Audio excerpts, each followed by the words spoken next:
I will continue to be the best Mario Kart player in the world.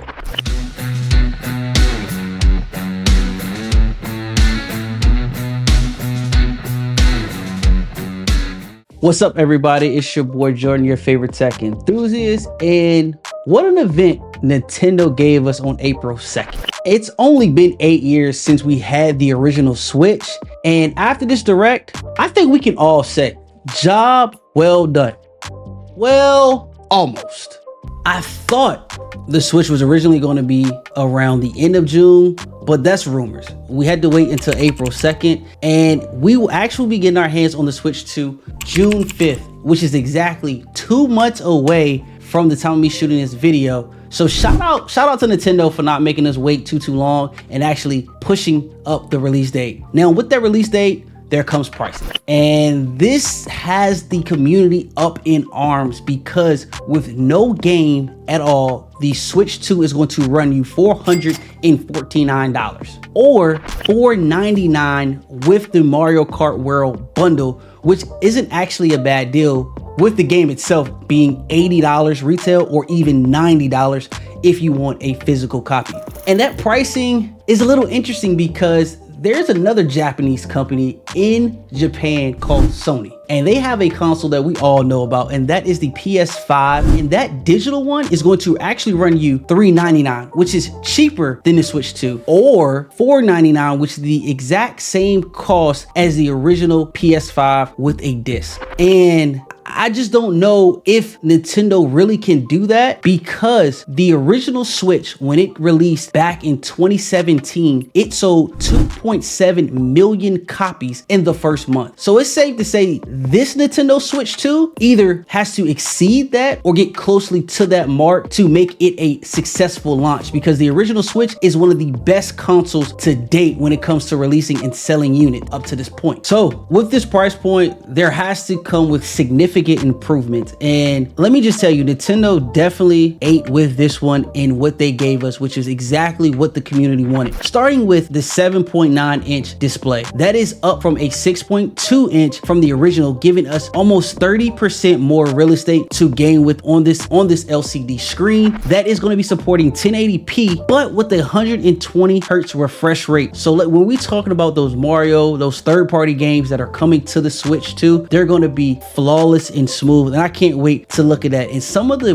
videos I've been watching, it definitely is a huge difference between the original and this one. That 60 hertz to 120 hertz will make a difference. I know some people don't think so, but it will be for sure. With the 1080p and the 7.9 inch display, they also increased it when you dock it. This will now be giving us 4K output, which is phenomenal in 2025. I'm excited for that. Not how much I'm going to be docking it, but when you're having guests over, you're throwing a party, that 4K visual is going to be stunning. And they increased the storage to 256 gigabytes off dump, which when we talk about the Switch and internal hard drive, it's something that we need. And they do allow you to expand that with micro SD cards with the express one specifically for the Switch 2. So all in all, the internal storage with the bigger screen, 120, 4K docking, I love that. I love that for the initial improvements of this console. But the most important features that were upgraded are the Joy-Cons and the brand new game chat function that's coming to the Switch 2. We're going to first talk about the Joy-Cons, and one of the things they showcased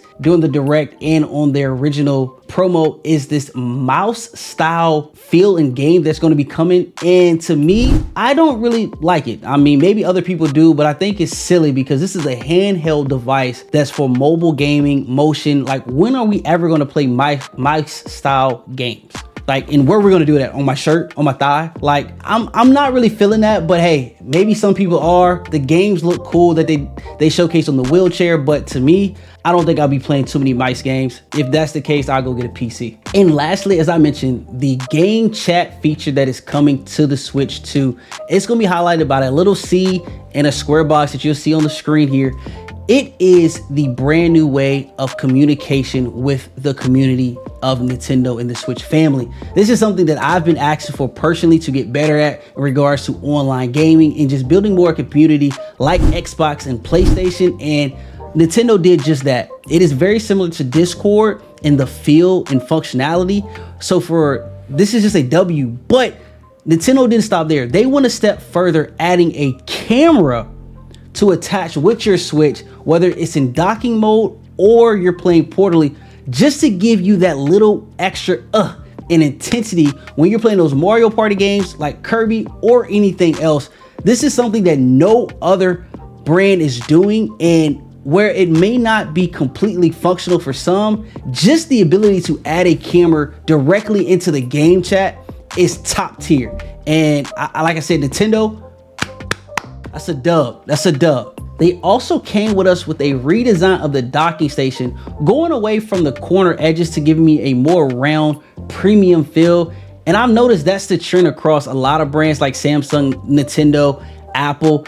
It just, in my opinion, it fits more, it looks better in your hands, but this is a docking station, so the fitting in hands may not be the best use case, but it does give it a more premium feel. Also, they have now put in a cooling system in the docking thing itself.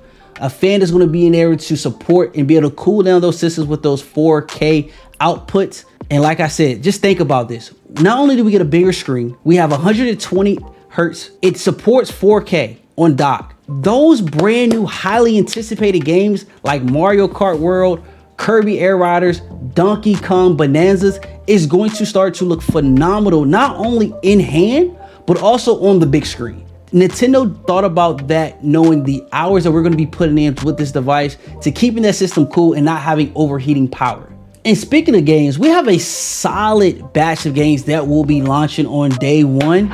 And one of them is Mario Kart World. I will continue to be the best Mario Kart player in the world. And I can't wait to explore this new concept that Nintendo has put together. No longer is it a basic getting on a track, riding around, but there's a story mode. You're able to ride around, explore the land of the different scenes. I just think it's going to take racing to another level, and it's going to be very unique for Nintendo. But that's not the only stuff that is dropping. The other thing that the community has been dying for are third-party games. We're going to be getting some of them that are highly anticipated, like Cyberpunk 2077, the Ultimate Edition, Split Fiction, which just dropped and is on pace to potentially be Game of the Year, and the highly sought out game that was played last year, Hogwarts Legacy, just to name a few that will be coming on day one. In a couple weeks after that, we will have Donkey Kong Bonanzas as well as Mario TV Jamboree. So safe to say, we gonna have plenty to play on day one. So don't be disappointed. So like I said, the Direct was a dub. It delivered on what we have been waiting for and expecting in an 8-year hiatus from the original Switch up until the Switch 2. We had a bigger screen. We have 120 hertz, 4K docking, support of third-party games, and some brand new games on top of that with backwards compatibility in GameCube Online. I mean, what didn't Nintendo do and what didn't they give us that we wanted? So like, this is probably one of the best directs of the year. It'd probably be one of the best directs in the next couple years, just understanding what the mission was. But as I mentioned, it was almost good. And that almost has to go with pre-orders were supposed to be on April 9th. Notice I said was supposed to be, but due to the things going on here in America with tariffs, Nintendo has put out a statement saying pre-orders will no longer be on April 9th, but they will update us as soon as possible. But this will not affect the launch date of June 5th. So let me know in the comments how y'all feel about the launch coming on June 5th. What are you most excited for? And stay up to date and locked in with me, because I will be letting you know when you can pre-order your Nintendo Switch 2. But until then, stay locked in, subscribe to the channel. Peace.